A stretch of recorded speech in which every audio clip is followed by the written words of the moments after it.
Good evening. My name is Scott Neef, and I am the superintendent of the Carver Public Schools. We'd like to welcome you to the third Carver Middle High School Hall of Fame induction ceremony. The Hall of Fame recognizes student athletes, teams, coaches, and citizens based not only on outstanding athletic accomplishments, but also the individual's high standards of sportsmanship, strong character, personal integrity, as well as school and community involvement. As will become evident this evening, each of our inductees have clearly met the high standards of this recognition. It's appropriate to start by recognizing the current members of the Carver Middle High School Hall of Fame. Several of them are in attendance this evening. So if you are present, if you could please stand as I read your name. The first inductee class, 2010, Rocky Gomes, Lori Look, Kevin Farrell, Renee Grinnell. I know Renee's here. We can stand with that. Pat Corfell, Tony DeMeo, and Kate Murphy. The 2015 inductees, Babe Rudy, Chuck Green, the Reverend Bob Merritt, James Rooney, Lauren Smolinski, who's here this evening, Jane Conley, who's also here this evening. That's all good. Russ Lyons, Scott Holmes, Daniel Grimes, and the 1994 wrestling team. Congratulations to our current members of the Carver High School Hall of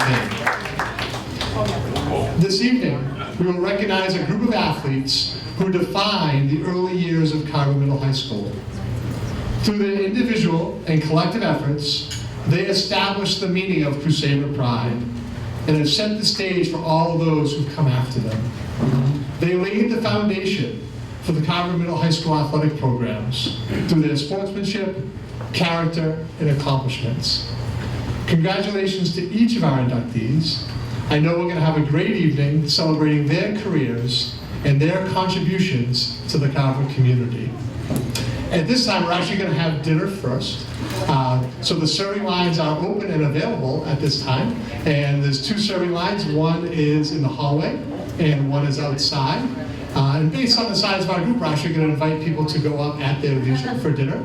Then after dinner, we're going to come back and begin the official induction ceremony. So we're glad you're all here this evening, and I can't wait for the wonderful celebration of recognizing the 2019 inductees into the Carver Middle High School Athletic Hall of Fame. So let's have a great night. And this time, we invite everyone to welcome you. Good evening.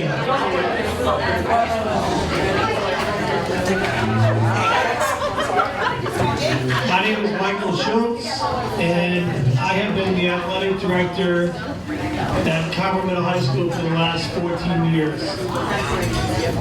I took over in 2006 for Rocky Gomes, and I am honored to be here tonight to induct the class of 2019.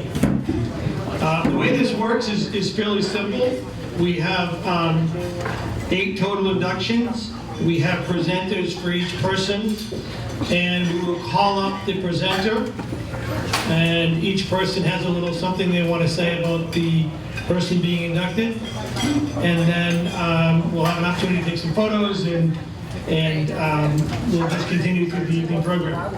So our first induction for the 2019 Hall of Fame, I'm going to call up Mr. Carey, Sean Carey, as he wants to talk about Heather Bain.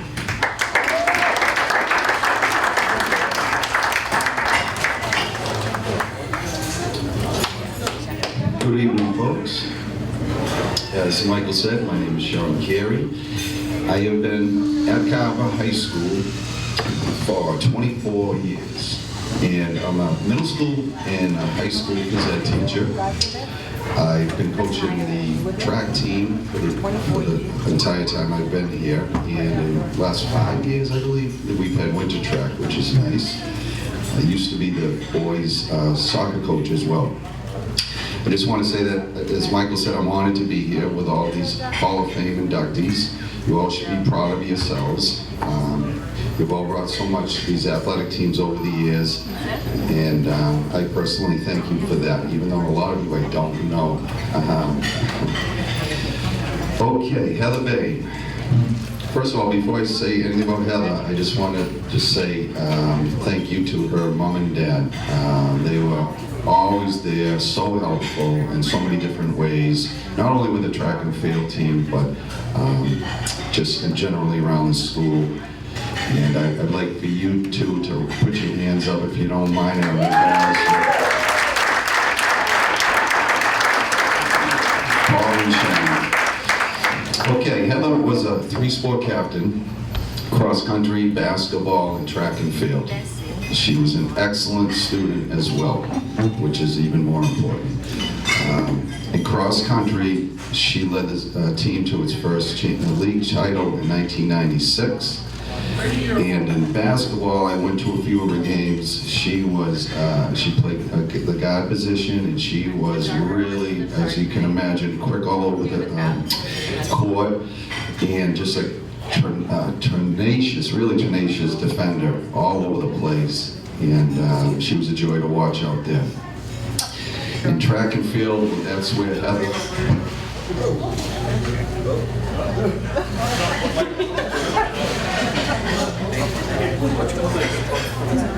Sorry about that.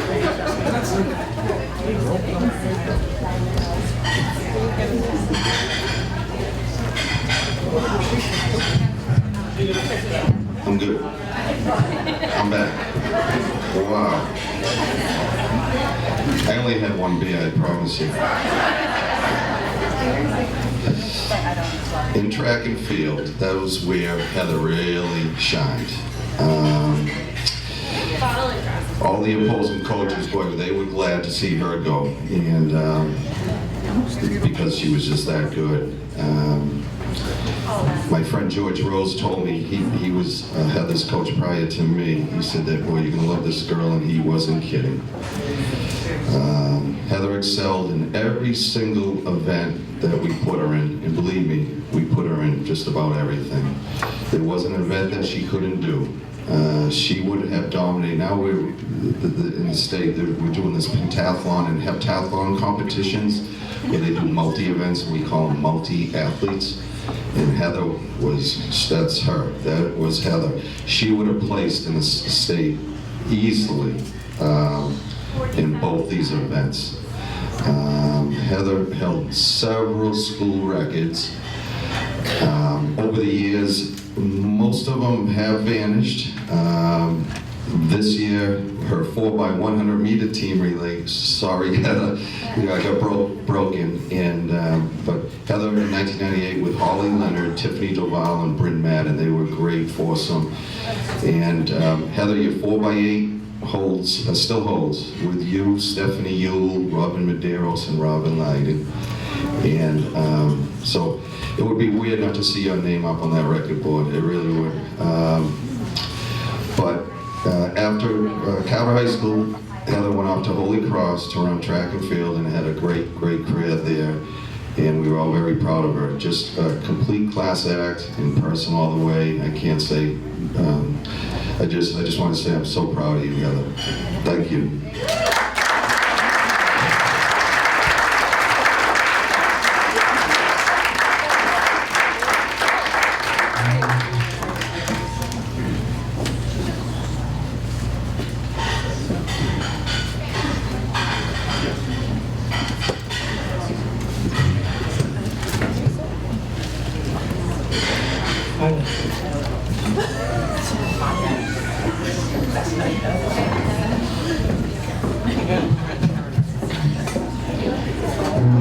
Okay, so a couple things I want to add. I should have said this in the beginning.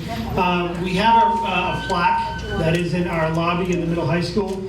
The names have been added to the plaque, and it's something we will keep as a momentum for us in the high school lobby of the school. I also want to just talk briefly about how the Hall of Fame kind of came about.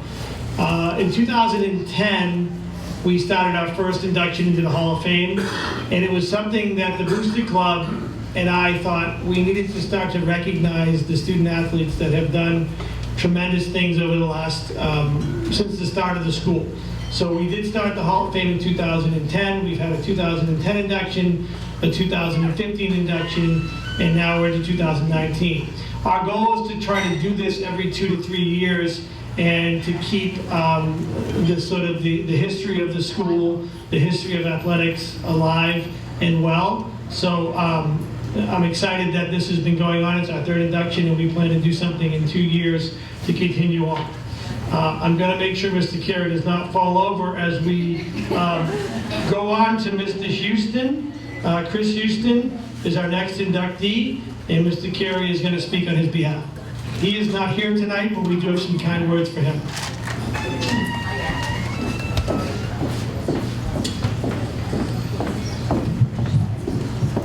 Prior to teaching and coaching at Carver, I had the pleasure of volunteering for 2 years with the track and field and the soccer teams.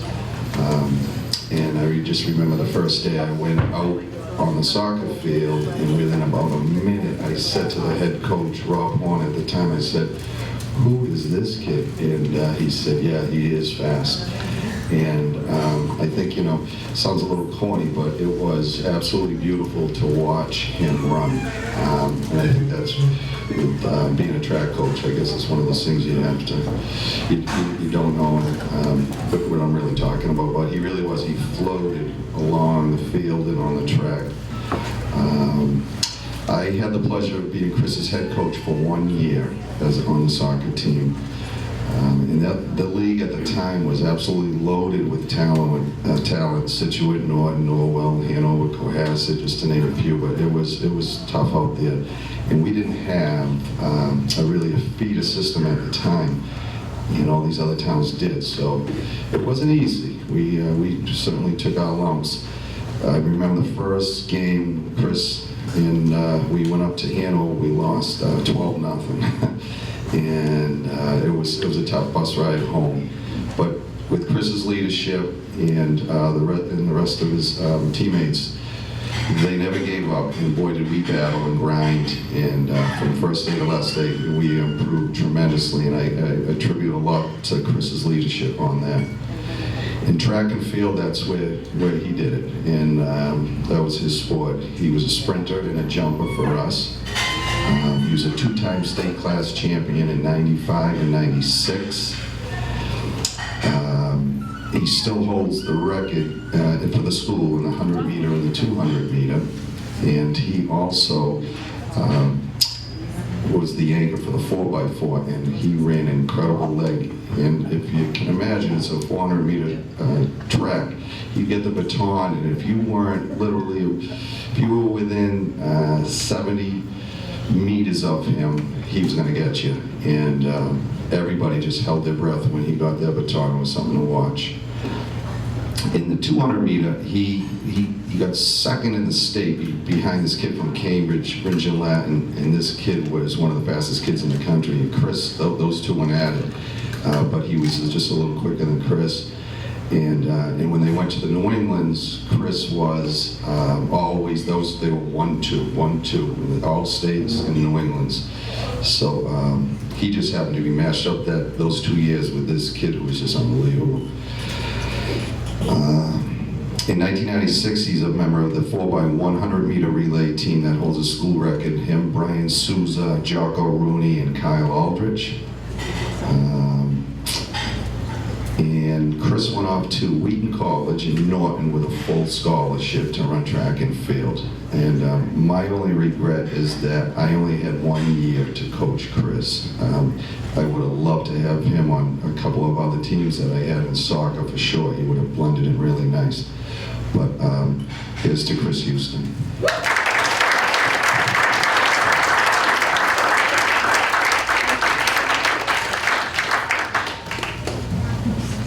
So Chris lives in Virginia now, and this weekend is his son's graduation, so he was unable to attend the ceremony, but he was excited for the nomination and being part of this prestigious group. I'm Our next inductee is also not here, and the person that was planning to induct him is a Hall of Fame coach for us, Mr. Kevin Farrell. Kevin Farrell is not here tonight. He had some health complications and regrets not being here, but he sent me a speech, and I'm going to first premise this by saying this is not me. If you know Kevin Farrell, this is Kevin Farrell. So I will do my best, Kevin Farrell, as I read verbatim what he has sent me. First, I'd like to congratulate all of the other Hall of Fame recipients, especially the girls softball team that I had the great good fortune to be part of. Mostly as a therapist for the JV girls. At the time, I didn't realize how lucky I was to be part of two incredibly successful programs. I am forever grateful for the memories and enrichment both sports provided me. On that note, I'd like to turn to Jason Rogers as one of this year's Hall of Fame inductees. Thank you. Have a good night. I just mentioned memories, which are too numerous to address in a brief intro. But clearly a couple should be highlighted tonight. Of course, Jason's stats are worth mentioning, since ultimately that is a determining factor in the decision for induction in the Hall of Fame. Countless team awards, league awards, all scholastic awards, and tournament titles. Jason broke into the starting lineup in the 8th grade and wrestled for 5 years. For years, all I heard from other coaches was, "Did Rogers graduate yet?" The team compiled a record of 91-7 during his years on the team. Jason himself had 144 wins with 21 losses. He was on 2 state championship teams and the captain of the 1994 New England Championship team. Only 4 wrestlers in 30 years of Carver wrestling history have made it that far, and Jason accounts for 2 of the 4, and the other 2 are Emmon and Corthell, who were in the finals with Rogers in 1994. There is one stat that has been hanging on a banner in the gym with one name on it for 25 years. New England champion, Jason Rogers. Enough said. Well, not really. This is Kevin. Stats may have earned him Hall of Fame status. However, those memories pale in comparison to all the memories I have of Jason that have enriched my life. Jason brought so much fun and enthusiasm to the wrestling program that is contagious. He had a natural talent. There's no question about that. But when I spoke with Jason this week about the Hall of Fame induction, and I mentioned his playful, enthusiastic ways, he changed the subject to what's really important. Jason reminded me that he was in 7 different schools before arriving to Carver at the end of his 7th grade. He also reminded me that we first discussed wrestling when he was in school suspension, and he was a bit of a lost kid. Once he found wrestling, he felt a sense of family. He said, "I was his father figure, and Dave Vining was like his big brother." The seniors took him in under their wing and gave him a sense of security that he needed. In a nutshell, good teams are like family. The laughs, the tears, and the love are the memories, not the stats, that have enriched my life. Bobby Marcolini, one of Jason's teammates, B, that took him under their wing, is here to accept Jason's award and say a few words on his behalf. Congratulations to our one and only New England champion, Jason Rogers.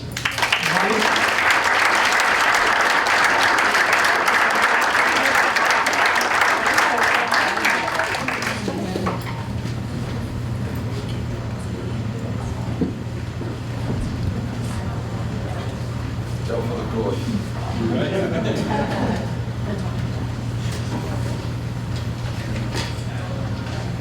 Well, thank you very much. Congratulations to all the inductees. You guys, it's amazing where our school was when we first started and where we came so fast. It still blows my mind. I still tell the story, get choked up about it sometimes. All the programs, the track, softball, wrestling, it's amazing times. I was honored to be asked to come and accept Jason's induction today. Kevin Farrell, who couldn't make it because of some health issues, asked me 2 days ago. So bear with me as I threw this together today in between some work commitments. I also figured it's my only chance to get this close to giving a speech at the Hall. You're a decent athlete, but nothing compared to you folks. So I'll keep it short, but I was told by Coach Green you can't have any of my leftover time. I spoke to Jason this morning. He's terribly, terribly sorry he couldn't make it here tonight, but he did want me to pass along these thoughts, and this is actually a quote from him. He said, I would like to name the senior leadership from my early years. Mark Stasiowski, who's here with us tonight.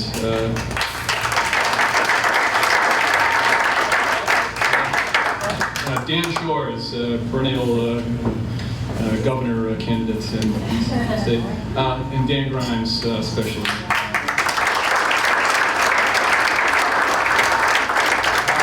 He asked me to make sure that I mentioned Dan's brother Mike Grimes and Alex Haig as well.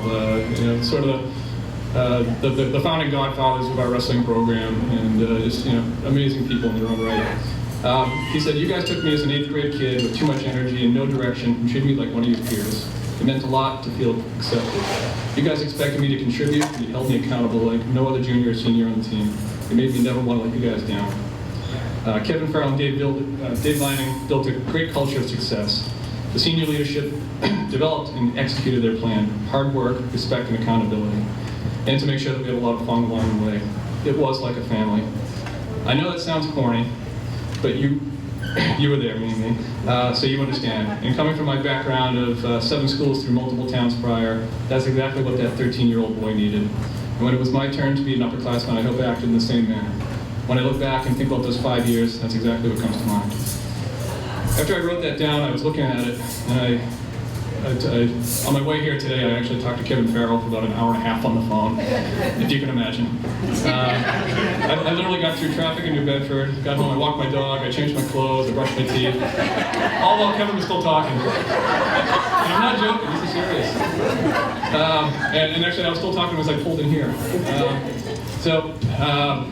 But what I said to Kevin was, I looked at that quote that Jason sent me, and he didn't talk about himself. He didn't talk about his wins. His record was insane. I don't think nowadays kids wrestle a lot more tournaments and they get a lot more wins, but he was a machine. He really was. And he had 20 losses, but I guarantee you at least half of those, maybe 3/4 of them came in his 8th grade year. So he hardly lost ever. So here's some stuff that I wrote, and I'll keep it brief. But we knew early on that Jason was going to be special. I distinctly remember his first varsity match against Randolph High when he was an 8th grader. At the time, Randolph was a powerhouse.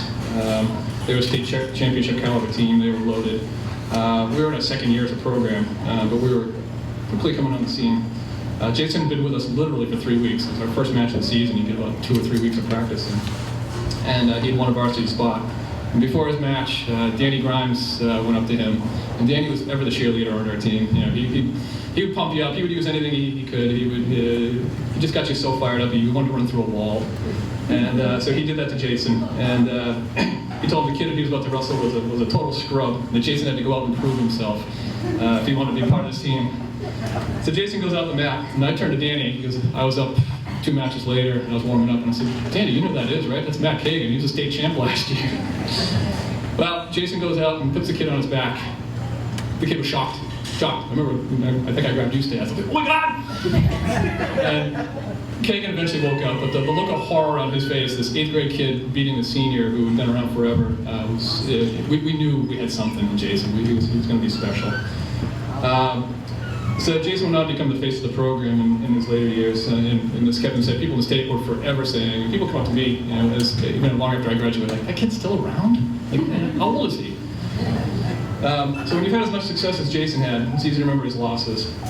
And when as I pointed out, subtract his 8th grade losses, I think he had like maybe 10 or so. So the wrestling team, we were forever busting balls. So I'm going to kind of bust Jason's right now. I want to remember 2 of his losses. The first was his most famous one. It was in the All-State Finals. I actually drove down from college to catch it. My brother was on that team. And Jason was going up against an undefeated kid. Jason was undefeated. It was match of the year in the state. And Jason was dominating. He was dominating this kid. And at the end of the match, he was turning the kid over to his back and about to pin this undefeated stud kid. And next thing you know, the referee hits a pin and gets up and goes and raises the other kid's hand. It was the host job to end all host jobs. He called it defensive pin on Jason, and it's just one of those things that just, if you know the sport, you know wrestling, you don't call it in high school unless it's totally egregious. Jason was the aggressor, and so this one loss out of his 10 from 9th grade through 10th grade, 10% of his losses. The second loss was from his freshman year, and he didn't know the story until I told him today, as a matter of fact. We were wrestling with Whitman Hanson, it was my senior year, Jason was wrestling against a senior on their team who would go on to win a state championship and place third in the Winlands that year. Whitman Hanson was kind of one of our rivals in the section, and we had a big dual meet with him. So the match starts, and Jason quickly catches this kid who was a really good wrestler in his own right, and picked him up in the air and slammed him down the mat. It wasn't a bad slam, wasn't terrible, but I still remember the look on the kid's face. He knew right away that he was in trouble. So he stayed down, and his coach said he couldn't continue, so Jason got disqualified. That was the second loss. 20% of his losses were really pretty egregious.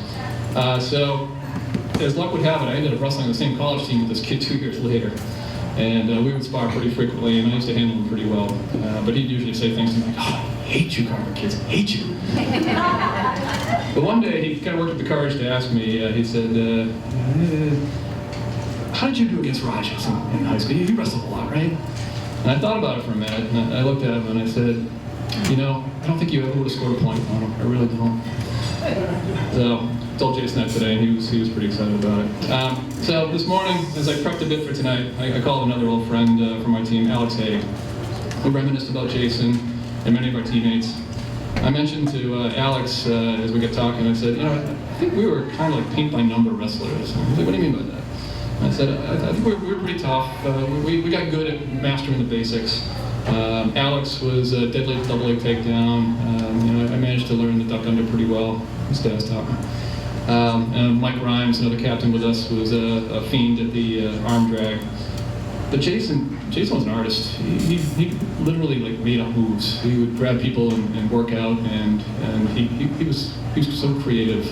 It actually pushed us, guys who were 2 and 3 years older than him, to be better and to work harder.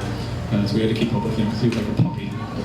I'd smack him in the nose once in a while. So anyway, tonight, you're not only inducting, one of the more dominant athletes in Carver High School history. You're inducting probably one of the more creative ones, in my opinion. So, kind of in closing, Jason's comments to me earlier were about the wrestling team being a family and kind of being corny. But at the end of every text I have with any of my old wrestling buddies, we always end or begin it with brother and end it with I love you. So the wrestling team is forever a family, and Jason would want you to know that. Thank you.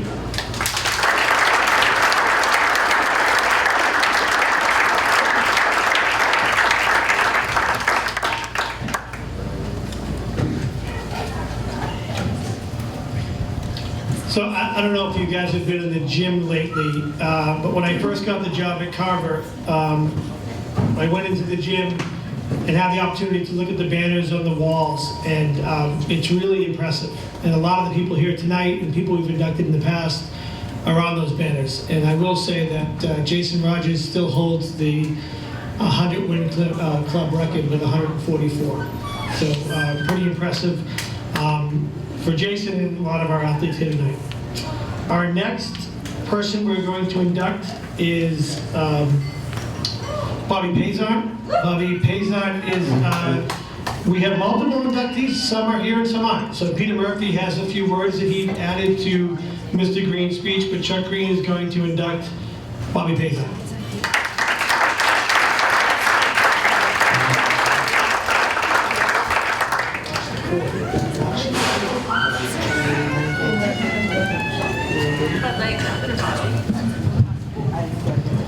First and foremost, congratulations to all the inductees.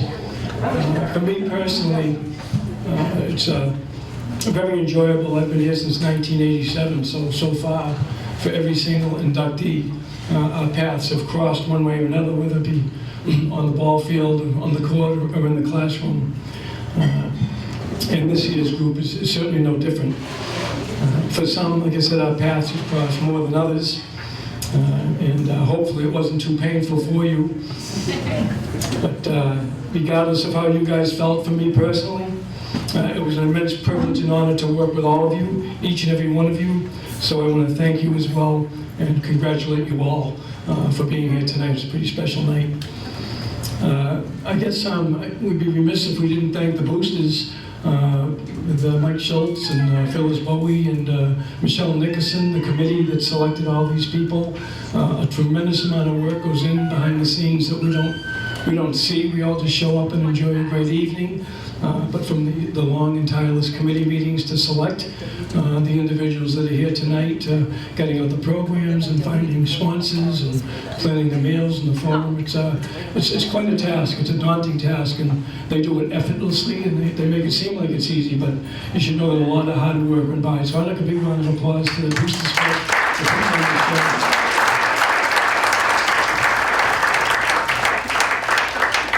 Bobby, before I begin, Bobby and I have a long history, so I'm quite honored to be up here on his behalf. Pete Murphy was in touch with us, and he wanted to make sure that you knew he was very, very sorry that he was not able to be here tonight. Pete was Bobby's football coach and baseball coach, and he expressed what a gifted and talented player you were in football and baseball. We won't have basketball tonight. I made sure that Coach Murphy's sentiments are expressed in a lot of things I'm going to say myself. But Coach Murphy wanted you to know that he has shared your success story to many Carver High School athletes that have followed in your footsteps. And it is very important for him, for you to know, and I want to quote his exact words, "I am very proud of you, Bob, and the man you have become. I only wish I was able to be with you. Congratulations. I love you, brother, Coach Murphy."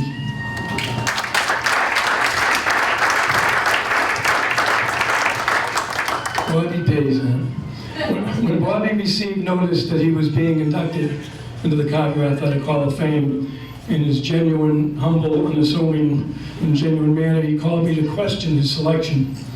He mentioned that he thought there were just so many other athletes that were more deserving of him. And I could not have disagreed with him more. And so I'm honored and proud to stand before you tonight to explain not only to Bobby, but to all of you as well, why he is a perfect candidate to be here with us this evening. I was fortunate enough to have been able to coach 2 First Crusades. In fact, I may be one of the only coaches that identify his teams as Crusades. Last year in softball was my 30th Crusade. Regardless, the First Crusades will always hold a special place in my heart. When Carver first opened up their doors, Carver athletes set foot on the interscholastic stage for the very first time, competing at schools whose athletic histories dated back for decades, if not longer. The First Crusaders were making history. They must have known, or at least sensed, that they were part of something very huge, very important, and so much bigger than themselves. They were the first. They were the pathfinders. The pressure of being the first, to face the daunting challenges and responsibilities of being the first, was immense. And the way that those first athletes conducted themselves in that first experiment certainly was going to set a standard, whether high or low, for other athletes to follow. Bobby Payson was one of those pathfinders, playing a huge key role in 3 varsity sports that year: football, basketball, and baseball. And Carver owes him, and others like him, a huge debt of gratitude for stepping up at such a critical time to accept the challenge and withstand the pressure of being the first. It would have been easy for Bob to fall victim to the prevailing attitude that was floating out there around town, an attitude of a belief that nobody expected much from the first few years of the Carver athletic teams, an attitude that predicted that it was going to take time before Carver athletics would be competitive. But Bobby was a senior, and that attitude just did not coincide or gel with his desire and want to be competitive now. Bobby and others like him brought a fire, a tough mental attitude, an incredible work ethic, tremendous pride, unrivaled commitment that was contagious. Those first Crusaders who brought so much passion and intense spirit to the competitive arena in the South Shore League shocked many schools right across the board in all the sports, who must have fallen victim to the same attitude that Carver would be an underdog for some time before they would be taken seriously. Speaking for basketball, our team was more than competitive that first year, thanks to the attitude, effort, perseverance of Bobby Payson. I'm not sure if Bobby remembers some of the games that first year, but a couple certainly stand out in my mind. One game was against Bourne. Bourne had qualified for the state tournament.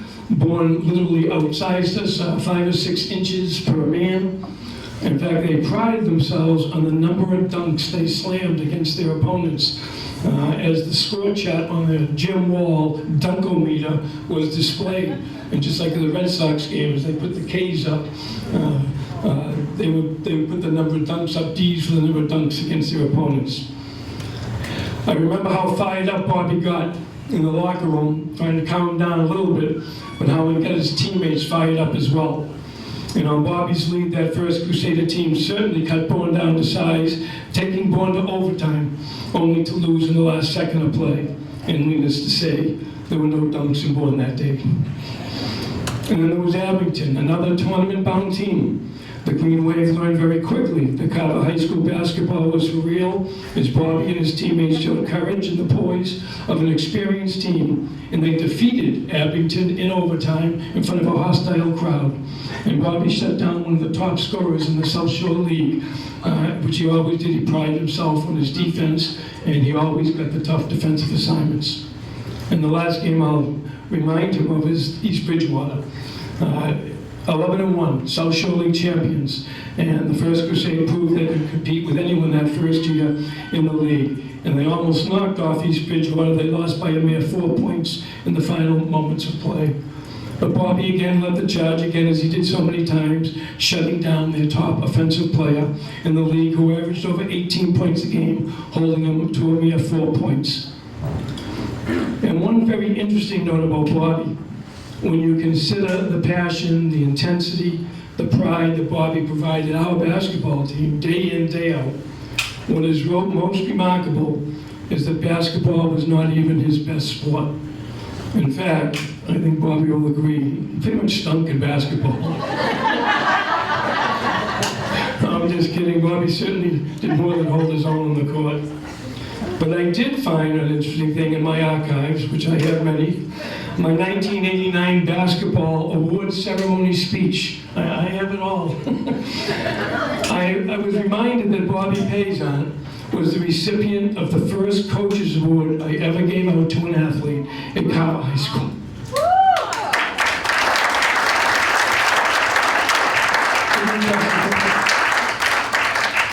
Bobby was much more talented in baseball, for which was his first love, and for which he went on to receive great recognition.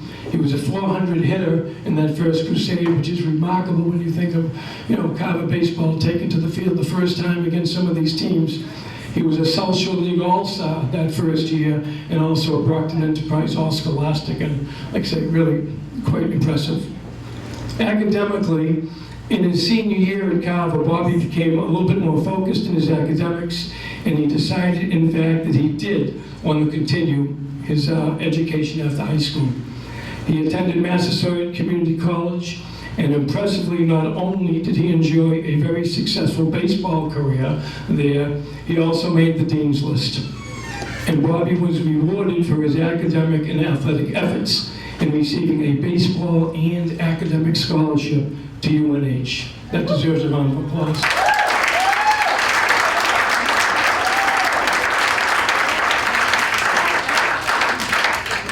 So in closing, Bobby's outstanding contributions to Carver High athletics might not be measured in wins and losses in that column or in CHS record books, although he was an accomplished 3-varsity sport athlete. But his contributions were so much more valuable, so much more impactful to Carver High athletics. He was a pathfinder. He set a gold standard from which future Carver High School athletes could follow. He and others like him, the other first, set an example that paved the way for all future successes, and boy, did they come in bunches real quick, as Mike Schultz was mentioning. In his spirit, his leadership that he provided long outlived him for several years since he left Carver. So as Pete said, he was proud of this man. I am also so proud of this not so young man that he has turned out to be. And so I am honored and privileged to present to you Hall of Fame inductee, Bobby Paisley.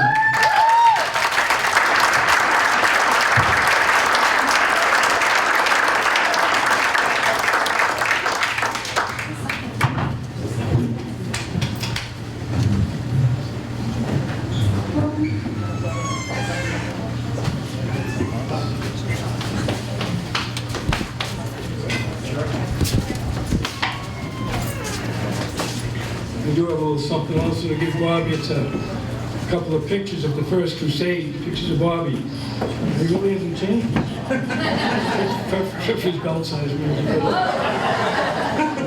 Congratulations, Bobby. Take those as well. Like the things that you're wearing.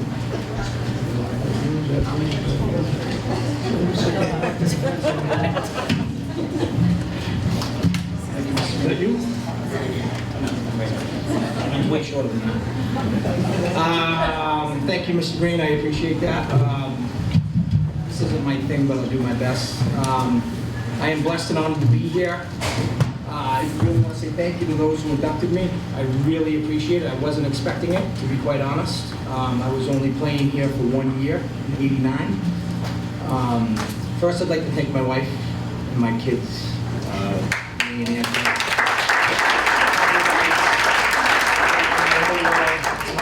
Right there. Also, Bill, my brother Andy, Stas, and Laura, thank you very much. Also like to thank my mother. She's been my rock for 48 years now. I can't believe I'm that old, but the inspiration always has my back, and I will always have your back, as you know. Love you, Mom. Thank you. I'd like to thank Rocky Bones, Rocky Palladino, Tom Long. I don't know if everybody remembers him, but he's a great guy, Coach Murphy, and of course Mr. Green. These guys have a tremendous amount to do with my success at Carver High School in the first crusade. I grew up at Carver as a young boy, and it was awesome. We had a very close-knit group of students and teachers. We all shared a great bond, and then in 1985, that long ago, 8th grade was over in W. John Carver, and we all got split up, Half of us went to Oak Colony, the other half went to Plymouth schools, and it was a really difficult transition for me. Went from a small school to a humongous school. Went from 10, 15 kids in the class to 30, 40 kids in the class, and it was really weird. It was unfamiliar faces, unfamiliar teachers, the whole thing. All of a sudden, I just started to feel like a number, and I started running into many problems. I got sidetracked. I started making quite a few bad choices. That a freshman, sophomore would do. I went from an A student to barely passing, to be honest with you. Like I said, I was just a number, and I stopped playing. I stopped playing sports. I played baseball for Plymouth PCHS as a freshman. I started at third base. But after that, I kind of really lost my way in my sophomore year and my junior year. I didn't play any sports. I was completely sidetracked. Then in 1988, we ended up going to Plymouth South High School for half the year, and then we went to Carver High School for the rest of that year. That was a really important time for me. And this is where I say, I could call Chuck Green, Chuck, Coach, a lot of different things, but I always call him Mr. Green because I have a long relationship with Mr. Green. He was like a father figure to me when I was a child. Didn't always have it the easiest when we were kids and we lived right down the street. I used to sleep over his house quite a bit.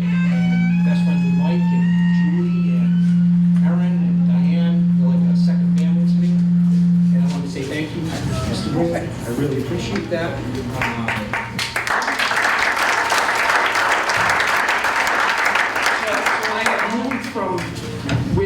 Next to Chuck to South Carver and lost connection with him a little bit. And he was coaching in Randolph. I was the ball boy for his basketball team way back in the day in Randolph, and me and Mike. And so we lost touch a little bit. And then my junior year in Plymouth South, I'm walking down the hallway, and there he is, Chuck Rain, comes up to me and asked me what I was doing with myself. And honestly, he jammed me up against the locker a little bit. He really did, and he let me have it, and it was really, really important for him to do that for me, because from that day forward, I started making better decisions. And I started focusing on myself and my friends and the people I was surrounding myself with. And I started surrounding myself with better people, better friends. He actually made me believe in myself again, that I could do this. I can persevere. I can overcome what I've been going through. So after that moment, I made some serious changes. I stopped hanging around bad people, made better choices, stopped hanging around. I decided to dive into sports. That's what I decided to do. Many people doubted me back then, which really fueled my fire. Don't let anyone tell you you can't do it. If you work hard and practice hard, you can do anything, especially in sports. I thank God that Carver High School finally arrived. It was like back to familiar faces, a smaller school, back with my old friends that I had gone to middle school with and grew up with my whole life. I felt like I was home again, honestly. That year I played quarterback and linebacker for the football team. As a first-year program, it was tough. Coach Murphy, love Coach Murphy, taught us how to compete and never quit. Although we didn't win any games that year, we really competed. And I gotta tell you, we were 0-7, but that was the greatest team I had ever been a part of. Losing that many times, but losing and getting back up and playing. Losing, getting back up and playing. And keep hitting, keep trying. We almost won the last game. We lost on a 2-point conversion right at the very end of the last game, which really, we had no business being in any games. But it was fun. So then I went off for the basketball team. You know, I hadn't touched a basketball in 3 years up to that point. Like I said, I got completely sidetracked. But you know, Coach Green was the best. He knew how to teach basketball, but he also taught me heart and determination. We were certainly outmanned, but we found a way to be competitive through hustle and practice. I wasn't very good, but I would run through a brick wall for Coach Green, as everybody on that team would. So Coach, not Coach, Mr. Green, a teacher, a mentor. Finally, it was baseball time. You know, that was my sport. Again, I hadn't played that much, but Coach Murphy was a great coach. I was an all-star in all scholastic. Again, a great team. We competed. We just missed the tournament by one game, which I was not happy about. But by this time, I felt like I was back to my old self. I was super competitive and wanted to continue on with my career. Because my GPA was so bad from 2 lost years at Plymouth, I found it hard to get into a 4-year college. Matter of fact, I didn't get into a 4-year college. I decided to go to Massasoit and get my grades up and play baseball. I became the captain of the baseball team for Massasoit, and my proudest moment was wearing 4.0 GPA.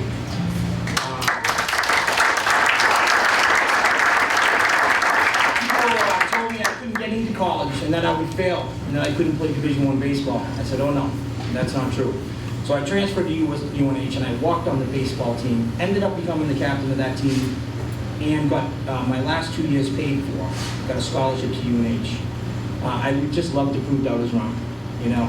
And again, that's it for me. Thank you. I was lucky to be part of the first Crusade. I'm very lucky to grow up in this town and have such wonderful people around me. Thanks to the coaches, teachers, friends, and family.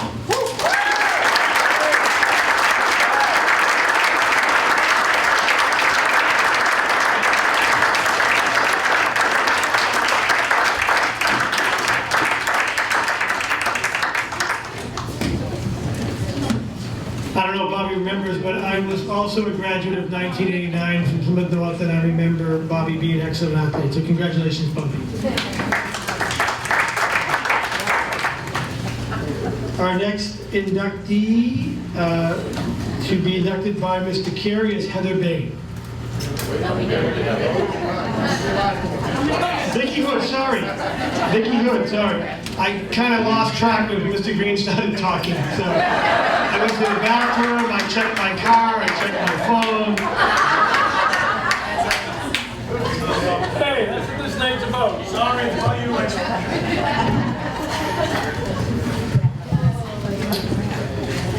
Well, I'm a man of a few words, so I'll keep it short. But Vicky Hood, I just remember she was a couple days into the season, and she had approached me and she asked me if she could. She apologized. I know it's a couple of days into the season, Mr. Carey, but I was wondering if you would let me join the team. And I said, yeah, sure, no big deal. Come on out. And but before you come out, we were out in the fields, and he said, I want you to. I have a javelin here. I want to see what you got. So without any form, she just grabbed it and threw it, and the javelin just kept going and going. And I was like, okay, we have an unbelievable thrower on our hands here. But yeah, she's extremely talented. She still holds the record for the school in the javelin, which is 119 feet 6 inches, which is a lot of feet. And she also holds the school record in the shot put. They were both in 1999 at 35 feet 5 inches. It doesn't sound like a lot, 35.5, but if anyone picked up a big heavy ball and tried to throw it 35 feet, it's impressive. Our records at our high school are extremely impressive. We could match them up with most Division I schools around, and we're right there with them. So she still holds those 2 records, and she was quite the tandem with Amanda Lott. Amanda Lott was a state champion in the discus, and the 2 of them, wow, as a coach going into a track meet, you knew that Vicky was going to get first in the javelin, first in the shot put, and you just knew Amanda was going to get first in the discus and second in the shot put. And the 2 of them, wow, they were very, very impressive together. And Vicky led our team to its first ever title in 1999, which also went undefeated against some much bigger schools. And then she sort of just started a success of a lot of good teams for the girls track and field team. So she and Heather, boy, they really were just so instrumental in starting the success of the track and field team. Certainly wasn't the coaches. We just try to stay out of their way, and they did it all. They were unbelievable. So Vicky, congratulations. We also want to bring up Renee Grinnell, who wants to say a few words about Vicky as well. Hang on.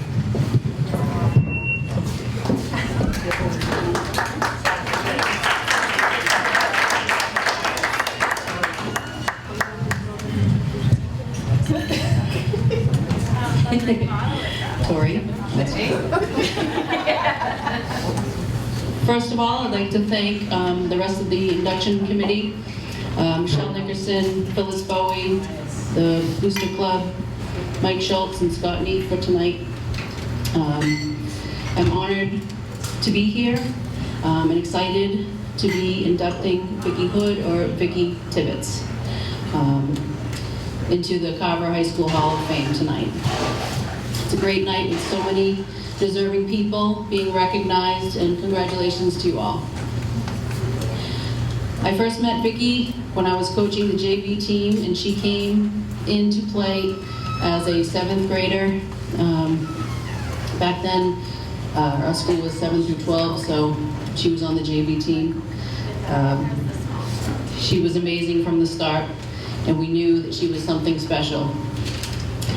The other coaches and I would always comment, she's going to be a good one. Sometimes, as a coach, sitting from the sidelines, you can see something click in someone that says, this is what she's meant to do. And that was field hockey for Vicki. You could see very early on that Vicki was going to excel at this sport. She moved up to varsity as an 8th grader, where she played for Ann Motika for a year before Ann retired. Then I again became Vicki's coach as I moved up to the varsity. She was thrilled. I know she was.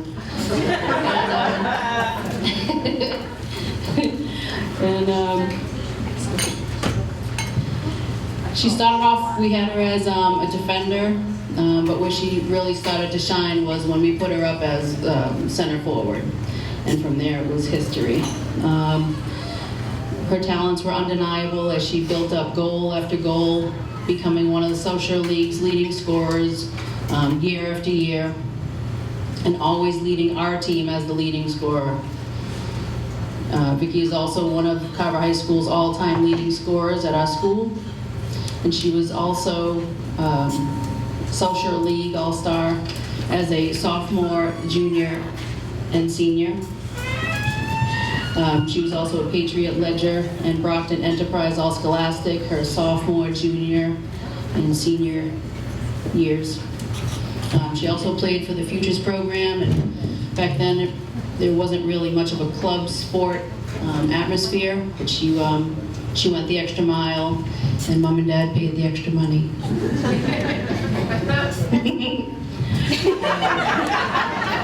I'm so pleased with myself.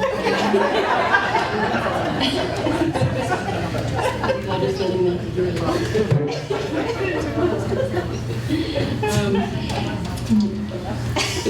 Vicki, as Sean said, she was also a track star, and I have her records that she still has for the javelin and shot put. And she also went to compete in track at Westfield State after high school. She didn't have mindless talent either. She worked extremely hard to improve, and she always tried to keep a step ahead in her development. Vicki was always very quiet, very humble type athlete, but I feel like she gained confidence through sports, and sometimes for myself as well, you know, if you don't excel in something else, sports is a way that you can physically show people how great you are, and Vicki definitely did that.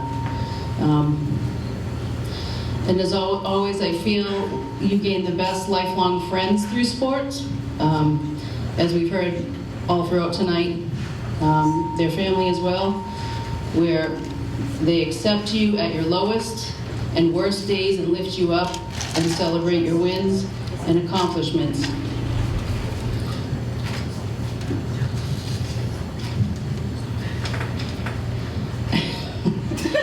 It was my pleasure coaching Vicki for all the years that she played. Players like her are very rare. And it's my honor tonight to induct her into Carver High School's Athletic Hall of Fame. Vicki Tippett.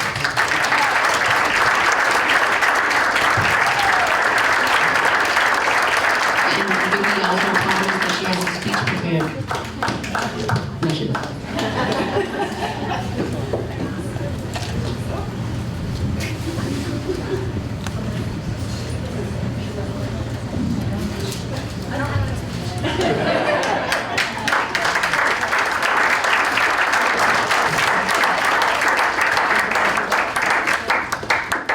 Renee was so nervous to do that. She did an outstanding job. Come on, applause for Renee.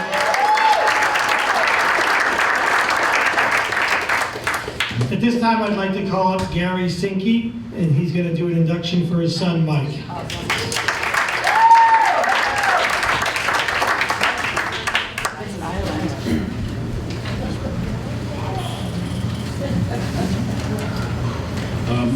Mike is not here tonight, and he sent me a short note that I'd like to read to you. He says, thank you for this honor.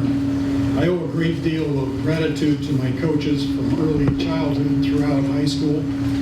Roger King, Rocky Gomes, Chuck Green, all had a big impact on my growth as an athlete, a student, and a person. And for this, I would like to personally thank them. I was not always the most dedicated sports person, and the work particularly by Rocky and Chuck in trying to keep me on the straight and narrow was not always easy. It's not forgotten, especially in hindsight as an adult. He goes on to say, I really enjoyed and have found fond memories of my time at Carver High School and on and off the field. Again, thank you to the committee for this honor, and congratulations to today's other inductees. Kind regards, Mike.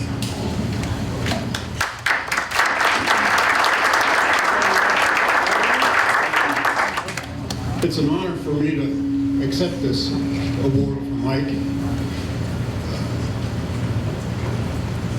He was a joy to watch, whether it was baseball or basketball, soccer or track. He liked the individual challenges.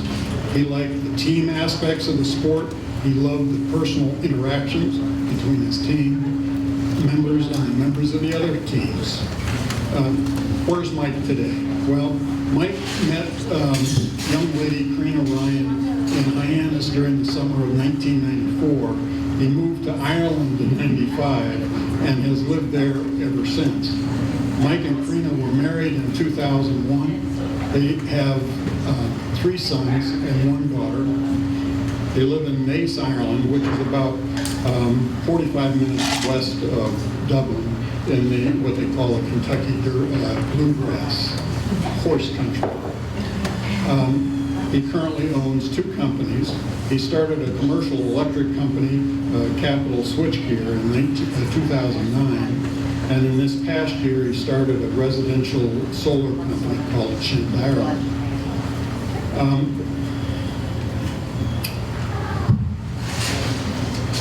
I learned years ago that Mike has many God-given talents. One, he can see it, he can do it. I learned that when Mike was 6. I was talking with friend Mickey Harrington in my front yard. Off to the side, Mike was trying to shimmy up a flagpole. He tried to shimmy up, he couldn't do anything, couldn't get off the ground hardly. Over and over he tried, to no avail. I started to egg him on. I'd give you $5 if you can get to the top.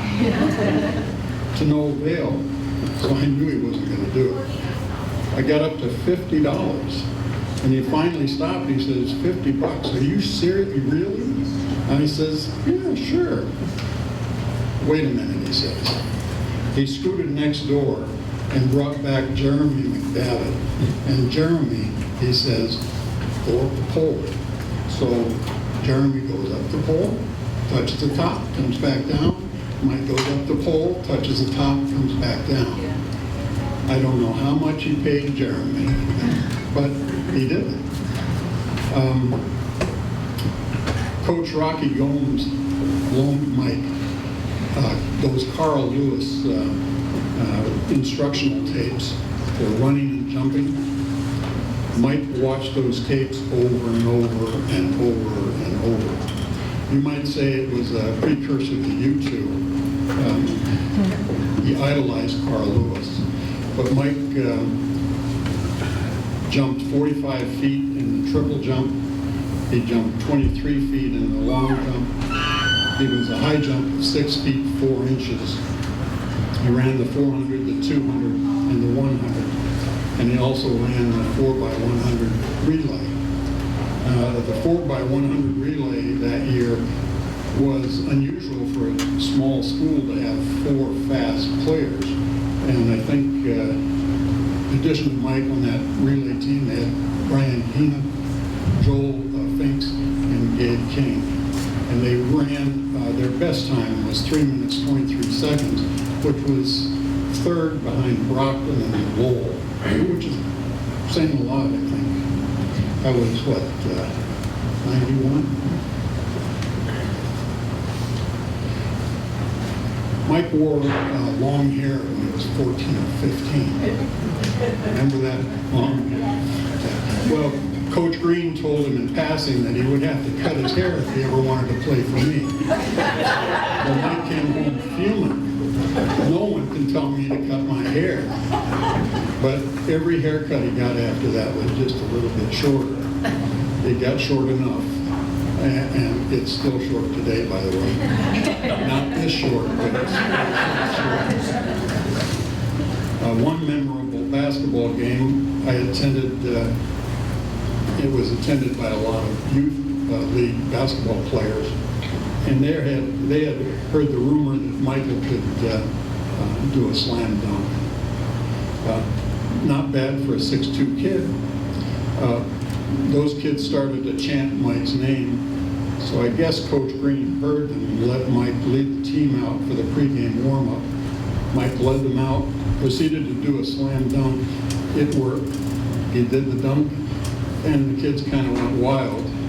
after the game on the way home, I asked Mike what he felt about what happened. And he says, I can't believe it, Dad. They asked me for my autograph. What can you say? So in closing, let me say thank you to the wonderful teachers and the coaches that worked with Mike during their high school year. You know, Mike was given the Principal's Award at his graduation, and I think those teachers and coaches understood how much of a positive influence they had on him. We're grateful. He is too. Well, thanks for honoring Mike.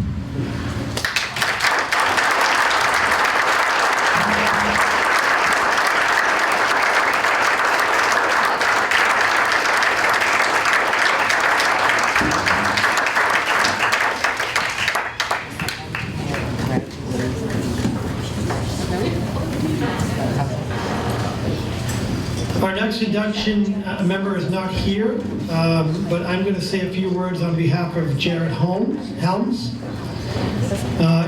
Other than one season of basketball, his senior year, which he was an all-star, Jared was a true football player, and as people have described, a born quarterback.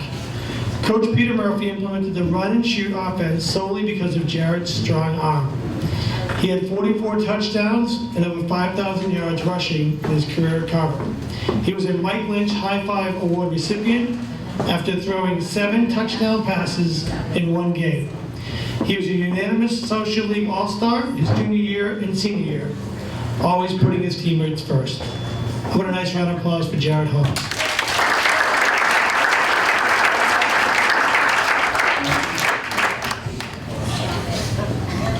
And our final induction tonight, before I bring Mr. Green back up to the mic, you may want to take a break, maybe use the bathroom.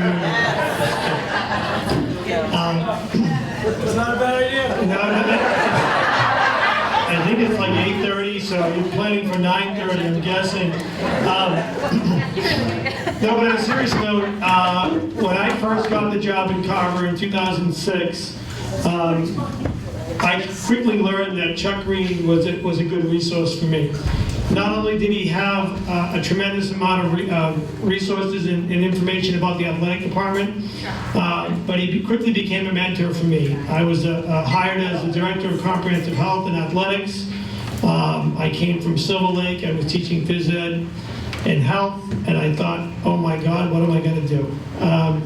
Chuck quickly took me under his wing in terms of developing curriculum and working in my department chair role, and became a mentor to me and supporting me not only in the curriculum end of things, but also in athletics. I want to just quickly read, before I call him up to the mic, some of his stats as just a Carver softball coach. Mr. Green just said no, but he doesn't run this organization. I'm in charge. So the overall Carver record is 403 wins, 234 losses. Overall softball league record is 282 wins, 112 losses.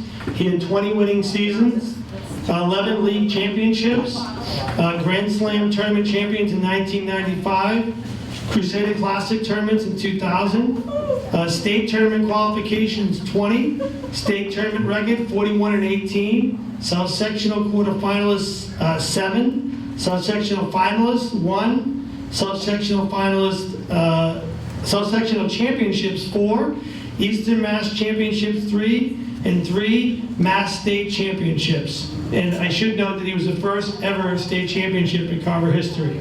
Social League Coach of the Year 12 times and a Boston Globe Coach of the Year 1 time.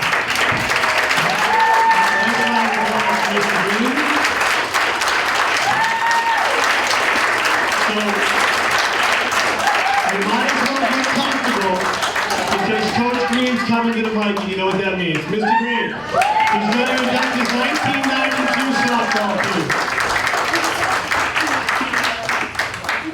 I'm going to head out. I'll see you.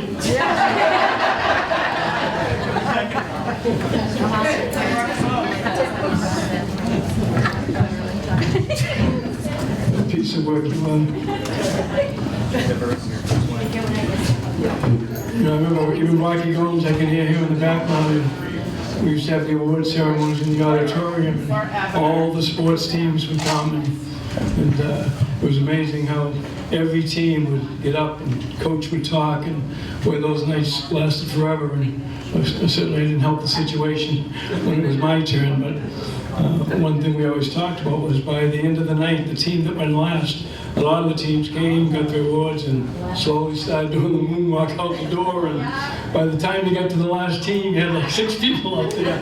So, but tonight is certainly a night that we do want to spend some time. It's an important night, and I don't mind taking a little time. I think we have a great group of young ladies, not young anymore, but ladies. We were going to have a good turnout. I was looking for all my players, I couldn't find them.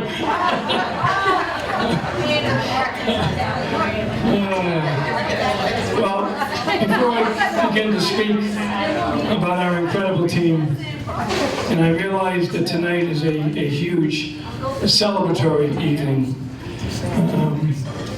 but I feel as though I need to address an elephant in the room. I'm not sure how to address it, but I know in my heart it needs to be addressed. I know that everyone on the 1992 championship team knows exactly what I'm talking about. And for the rest of you, I hope you will be patient with us and get us through this so we can move on with the rest of the evening. 2 members of our championship team are not with us here this evening. Kate Murphy, arguably maybe the best overall athlete to come from Carver High School, and my daughter Julianne Green. Such tragic losses of 2 members of our team, 2 who were taken away from us way too early and who are so dearly missed. However, with that being said, I want to acknowledge that as devastating and as difficult as these losses are to the Murphys, the Greens, their families and friends, and their teammates, I am reminded by recent and past events that everybody in this room has a story. That everybody in this room is dealing with the loss of a loved one that has been taken away too soon, which is no less tragic, no less painful in their own lives than these losses are to us. Whether it be grandparents, parents, siblings, or their own children, brothers, sisters. It is always during events like this that we all seem to miss them more, because in our hearts and in our minds, we so strongly feel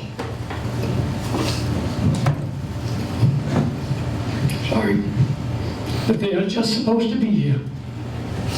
So with that in mind, I would like to request that we take a moment not only to remember the loved ones who we thought might be here celebrating with us tonight, but more importantly, to reflect on how lucky and fortunate we all are. How lucky and fortunate to be surrounded by so much love and support from all the people that we have here in this room with us tonight.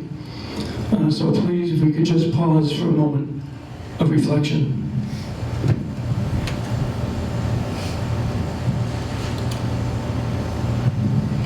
Thank you very much.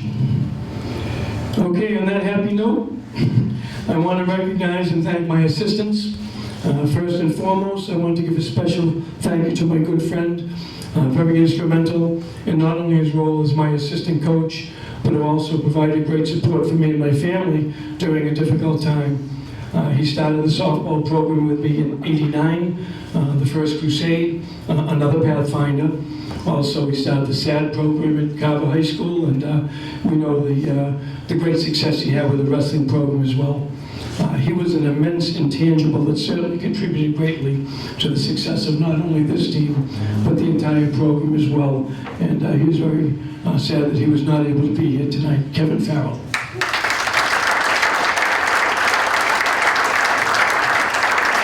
And another special shout out to Sue Smith.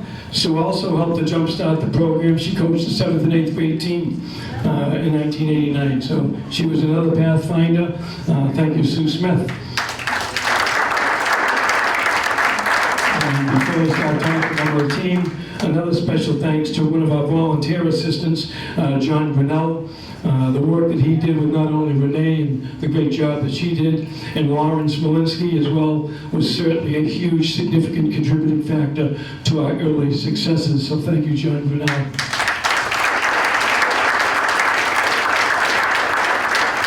The 1992 championship team. It is so difficult to quantify or try to come up with a formula to figure out just what makes some teams excel and achieve to such great heights, while others do not. Even more talented teams, at least they don't reach their potential. This team was one of those teams. As talented as they were not the most talented team in the state. There were better hitters, pitchers, defensive players, players with more speed on the bases. There were so many intangibles that just had to weave themselves perfectly through one another to culminate in the success stories that these women had. Any one of a plethora of events or situations could have prevented this team from reaching the heights that they did. One missed call by an umpire, one lucky play instead of an error, or how about an Amanda Gaffney home run rather than fly out to left field?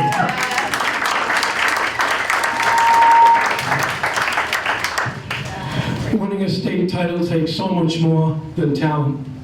Certainly one intangible and one ingredient that this team had is very evidenced tonight by the way this team has turned out to rekindle, to reconnect, and support one another. Obviously, the members of this team have formed an immense bond with one another, and it appears that they came to realize that the friendships and the fond memories they made along the way were really the only trophies of any real value. So in a way, I guess, we all were blessed. But certainly to go down in history as the town of Carver's first state championship team, boy, that's pretty neat too, and deserves a round of applause.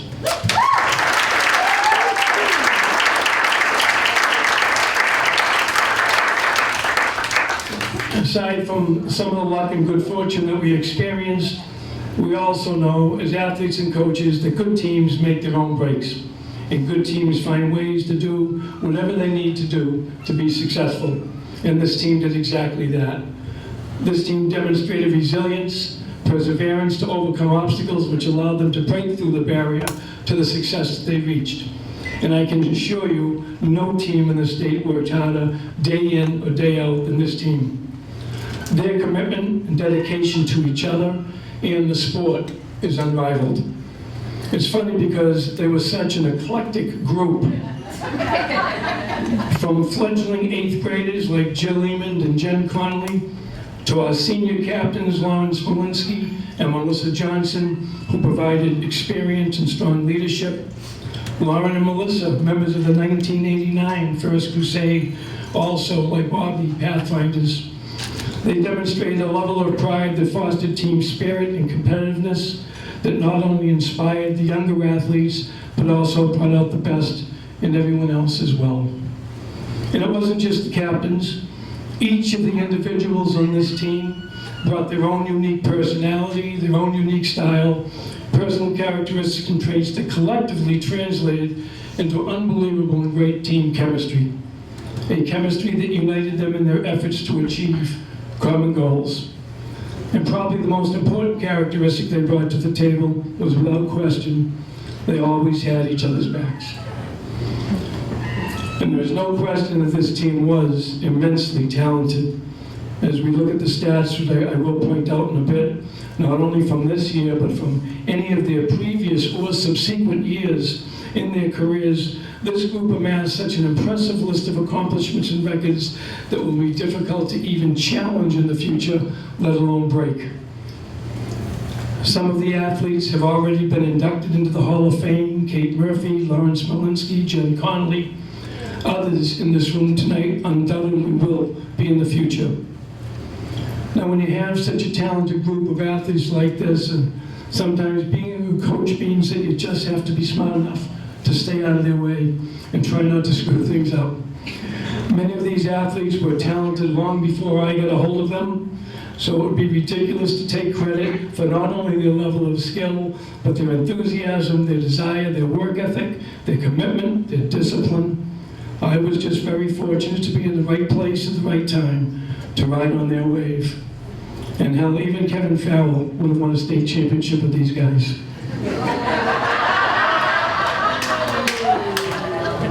I put together a scrapbook and placed a couple on many of the tables so you could see many of the accomplishments and records. I do want to go through a couple of it quickly with you. Well, I don't know how quickly, but go through it. So they're on the, I left many on the table for everyone to take a look at. This is the 4th Crusade, 16-0 league record, 24-1. First picture there's a couple of pictures of the, there's Kate Murphy down the lower right.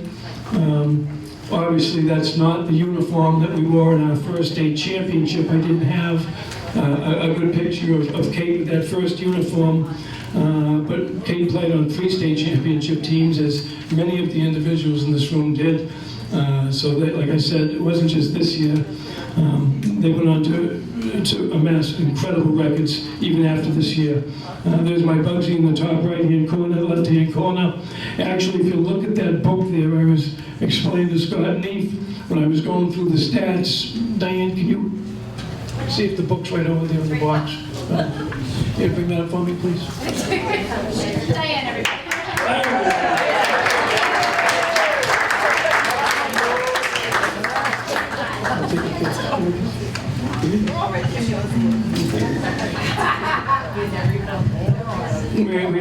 We practiced that at home, so. June was our official scorer, and there was some discussion between Kevin and I that she should be the most valuable player because we said she scored more hits, doubles and home runs than anyone on the team. But I was wondering how I was getting so emotional when I was going through the book, and then I saw that picture. This is the book. Julie never let it out of her sight. And it's all her handwriting.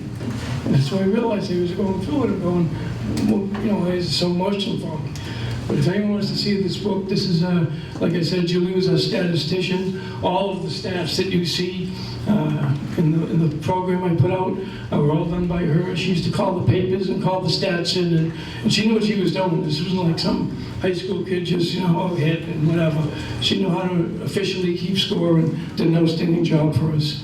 I see Jeannie Hill there with a nice thing in her nose. Hit in the face earlier in the season. I don't know if that talked about her skills of being able to catch the ball, but down the lower left there, there's you can see what a great picture that is. Tammy Karen, Lawrence Malinsky, Tori Sturdivant, Melissa Johnson, the leaders of that team. Is Amanda Gaffney. There's a home run we were talking about that allowed us to beat Case and win the South Section Finals and go on to the States. That could have very easily been just a routine fly ball to right field. And when that ball left the bat, it's like, whoa, get out of here. And it did. What a great shot. Tammy and the captains and Tori, and you can just see the excitement and the exuberance. And obviously after we won, the picture in the top right-hand corner. Talk about the eclectic group. Take a look at the next page. There's our roster. Jill Lehman and Jen Conley, 8th graders. What was amazing about this team is how young we were. I mean, Melissa and Lauren, seniors, but Tori. But after that, we started like 6 freshmen and sophomores, and Jill Lehman actually was a starter for most of the season and a significant role as an 8th grader. So, I mean, just the span. So it's no surprise that the group of freshmen, as they went on, and Tammy, and that they would win a couple more state championships and several South Sectional championships. And obviously, we know about Jen Conley, who was inducted, and the stats that she put up. And Jen only pitched 3 innings that year against East Bridgewater, the last game of the season. In fact, I remember Lauren, I said, let's give her a chance. Kevin Farrell hit Jen for me all year. He didn't want to let me know how good she was. And she needs a lot of work down there. And I ended up watching so many of the JV games and said, what are you talking about? We could have used her that year. So we let her pitch in the last 3 innings of the East Bridgewater game. And she struck out 3 or 4 batters, and Lauren standing beside me. I don't know if you remember Lauren. And I was standing with our elbows on the fence. And And I said, see, Lauren, that's how it's supposed to be done. She gave me a good punch. But look at Jen Bartos and Kate Murphy, Amanda Gaffney, Amy Holmes is down in the outfield, Julie Kennan at shortstop. And like I say, can't take credit. Julie Kennan, I think, moved in as a 7th grader, but we put him out at shortstop, and it's like, whoa, what a glove, what an arm. I mean, she can play. So so that. I think of Tammy Karen, shortstop, and the sacrifice she made to get behind the plate. Boy, she became an unbelievable catcher, but what she did to sacrifice for the team because she loved shortstop, and I know she wasn't too excited about being moved out of that position, but she took a hit for the team. I hope it worked out for her. I always thought it did. I was a catcher, so I thought we had a pretty good chemistry working together, and she just did a fantastic job. But what a great group. The next page quickly, there's the South Sectional State Tournament, all the games, the scores. I can see I'm pretty good with my records. All the games, and next page. And if you just take a look at the Middleborough game down on May 26th, our only loss of the season. Well, I mean, that was a huge, successful loss for us. We're cruising along. We think we're pretty good. We're too cool for school, as they say. And they clock us 5-1. Last game of the season, last regular game, and it was a real wake-up call, I think. And so maybe we were not as invincible as we thought we were, and really recommitted and rededicated ourselves. And you know, I don't know if we would have won the states had we not lost that Middleborough game, because it certainly did open our eyes to what that we could lose if we didn't bring it every day. Then we certainly could lose to anybody. But what a great run! Every year when we end up with a crusade, I always give the career stats of our seniors. If you take a look at Lawrence Malinsky and Melissa Johnson, what a career they had at Carver High School. If you look at their career batting averages and extra base hits, and between the two of them, the senior accomplishments. And there's one mistake there, and I am so upset with myself because I'm such a perfectionist. I can't believe I made a mistake in this. But career record with them on the team, 55-3. Career overall record, 80-11. In the 4 years they played, they were both 4-time South Shore League All-Stars. They were both 4-time South Shore League champs, not South Sectional. 2 South Sectional finalists, a South Sectional championship, and of course a Mass State championship. So when you talk about the leadership that they provided, Lawrence pitching stats, you can see, ends up with a career 1.92 ERA, pretty impressive, 52-4 record. There are the stats of all the team.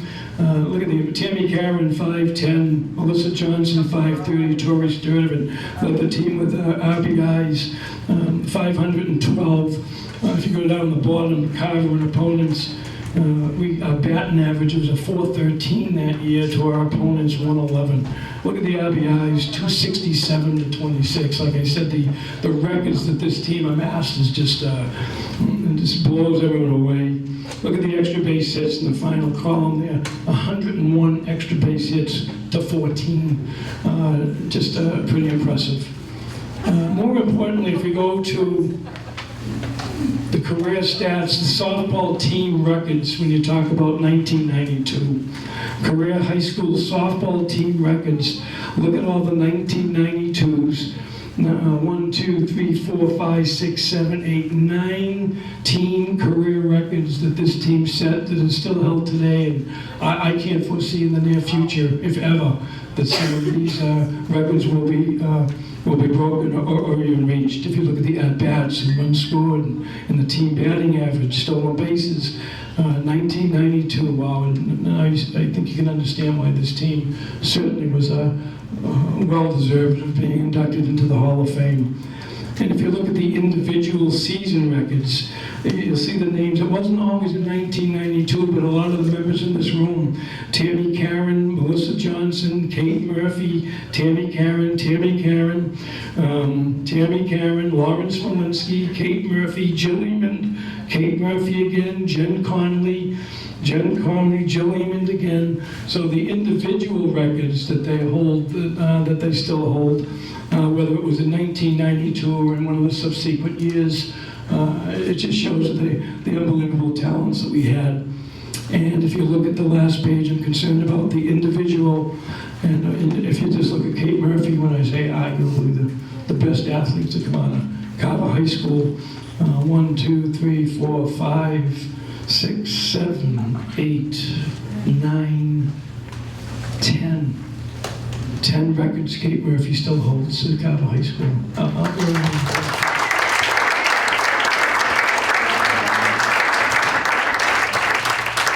I know to many of you that aren't baseball/softball players, and I know you, the track people and basketball players that came, that may have been a little boring for you, but I thought there were enough members of our team that were here that didn't mind taking a look at some of that stuff, as I certainly did.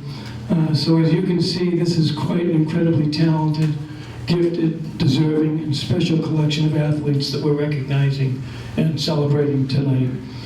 So from the bottom of my heart, I not only want to congratulate each and every one of you, but to thank you as well for the immense privilege and honor for allowing me to be associated with you. So I present to you Carver's first state championship team, the 1992 sophomore Lady Crusaders.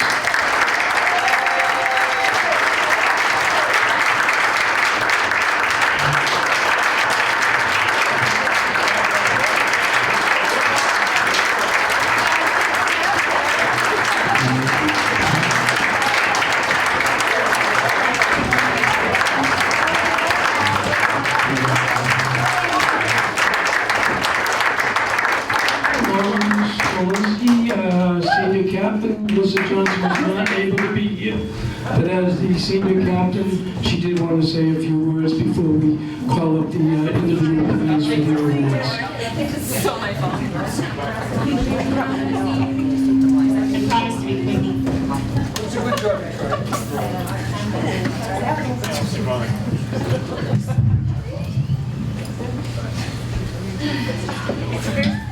I want to say thank you and congratulations to everyone and to all the girls on the team. It's a tremendous honor to be standing here and represent all 16 girls that made this happen.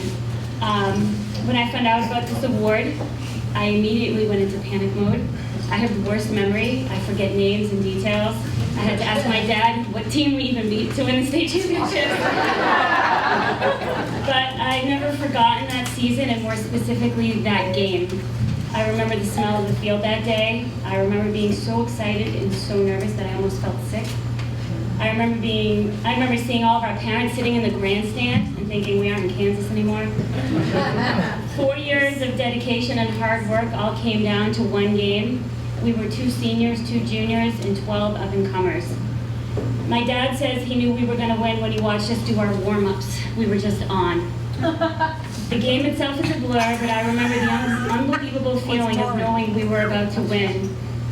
Then the last out was made, Tammy was leaping into my arms. We hugged and celebrated, and on the bus ride home, Katie Murphy led us all singing, "We Are the Champions."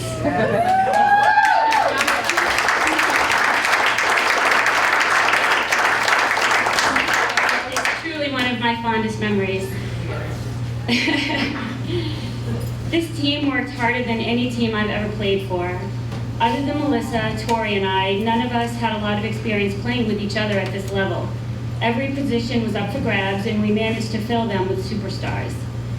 But I would be remiss if I didn't thank the teams that came before us. Carver High School started from scratch just 4 years before. Players like Tara Gaudette, Renee Grinnell, Christine Fletcher, and Gina Morrill are just a few of the names that come to mind.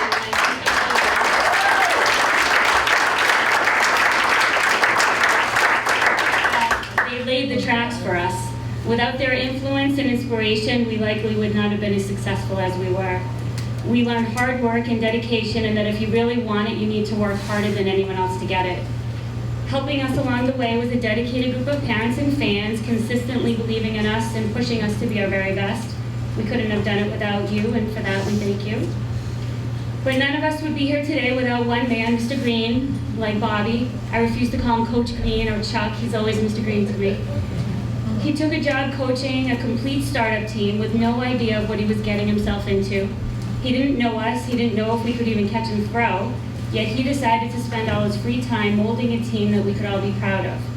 He taught us discipline and skills, but most of all, he made us fall deeper in love with the game of softball. I think that's what great coaches do. They bring it to a deeper level. When that championship game rolled around, I don't think I could have loved softball any more than I did that day.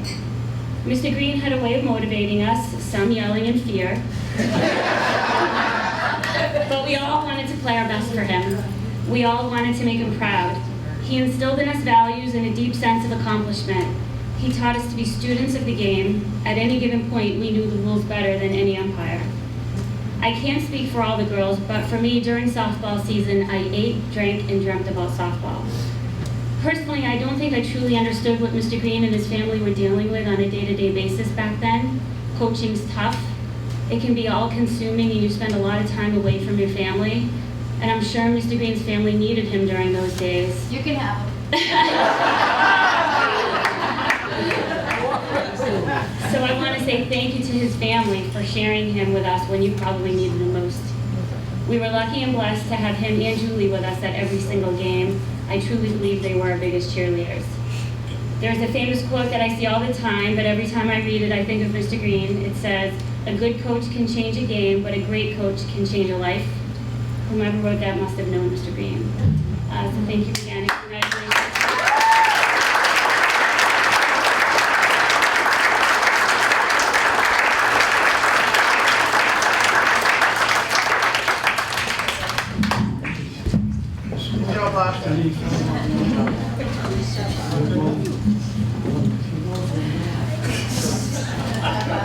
I've been relegated to There's a call up the individual players, and if they're here most out, please come up and be recognized, please. Let's start with our 8th graders. Jill Eamon.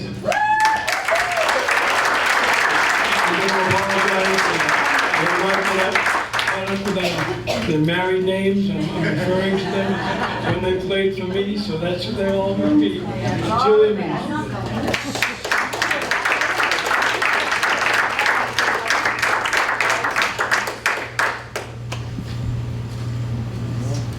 And Jen Conlon.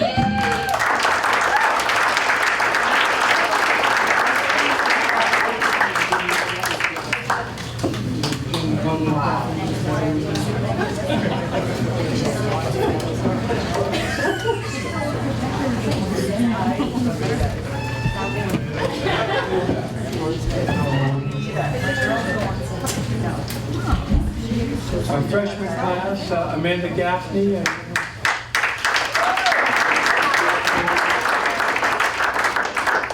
We want to recognize Kate Murphy again.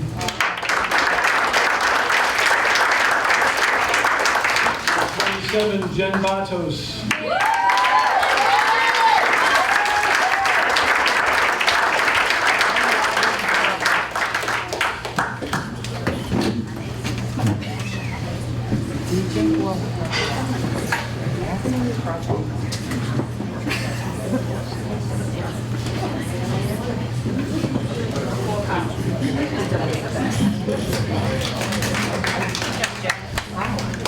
Starting outfielder, number 21, Kim Shorey. I'm sorry, stay here, Kim.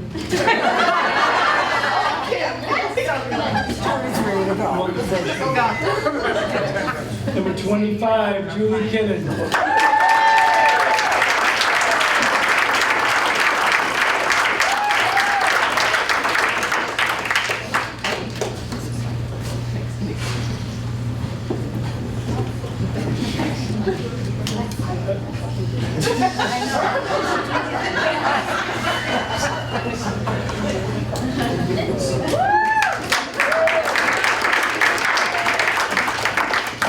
Number 24, Amy Holmes.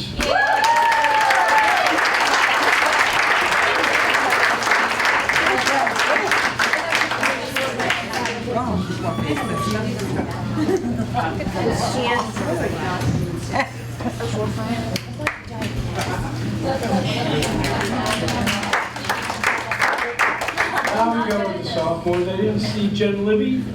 High-fiving, Jen. And 22, Amanda Johnson. The great names to remember. And we clap to these the chemistry of these guys was immense. Now number 21, Kim Shore.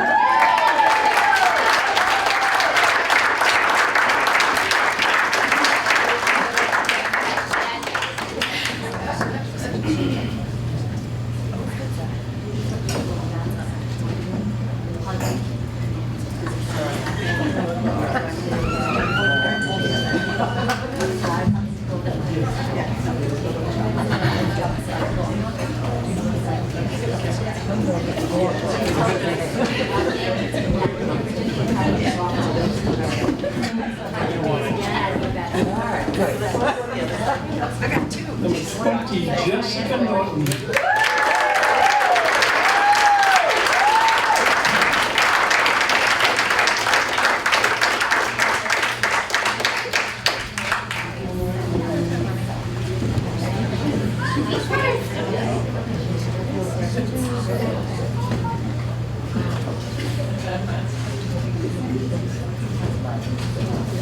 Oh, I need to take that.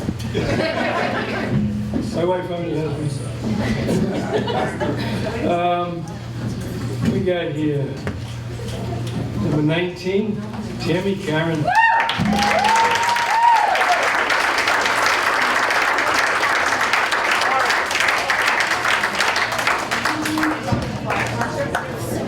All the way up from Florida.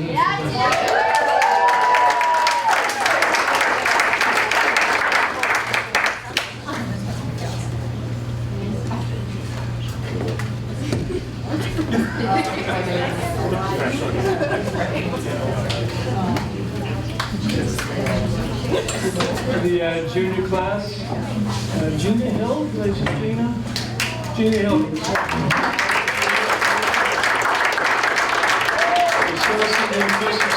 This young lady, I'm sure she'll be a future Hall of Famer, maybe Tammy Cameron too, as well as others. Number 28, Tori Stewart.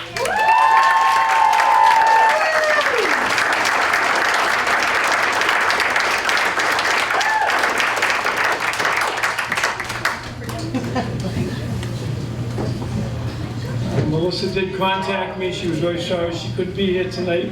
She said one of the Pathfinders and federal stats and her and Lauren together certainly provide some tremendous leadership. But number 37, Melissa Johnson.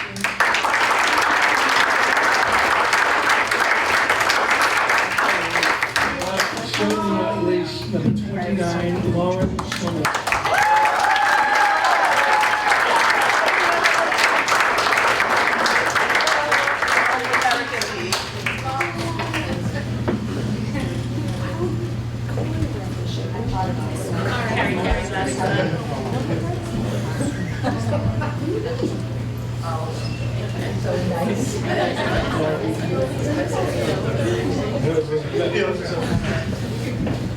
How soon we forget.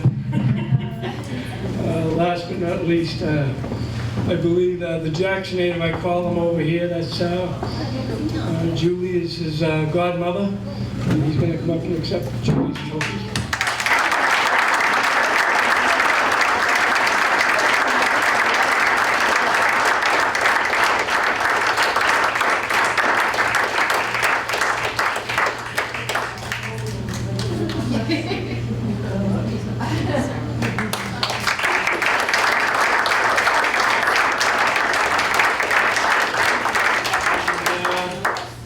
I don't think that was as painless as you thought I was going to do.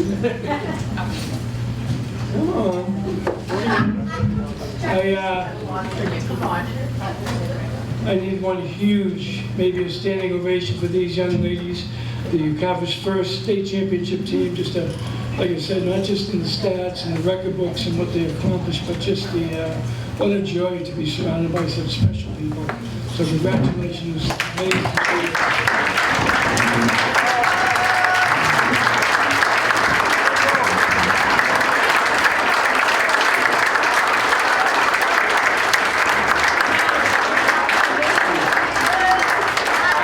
I think a team team picture, so if everybody wants to come up.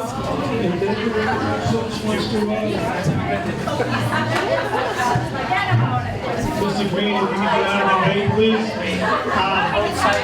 So, before we close the evening, I do want to get a photo of all the Hall of Fame inductees at some point. We can get the team separately, and we can also get all the inductees together. But when we started this in 2010, the goal was to provide opportunities and to bring back the memories of Carver High School and the importance of the athletic program to educational athletics. And I think watching this program tonight, we've done that. So I look forward to more of our Hall of Fame opportunities in the next 2 years. We're going to be doing another induction, and I hope that people that are here tonight will come and support the other inductees in the, oh, Jody Simmons. So thank you all for coming. If I could have all the inductees to come forward for a photo. It was a great, outstanding night. Thank you for your support. Good night, everyone.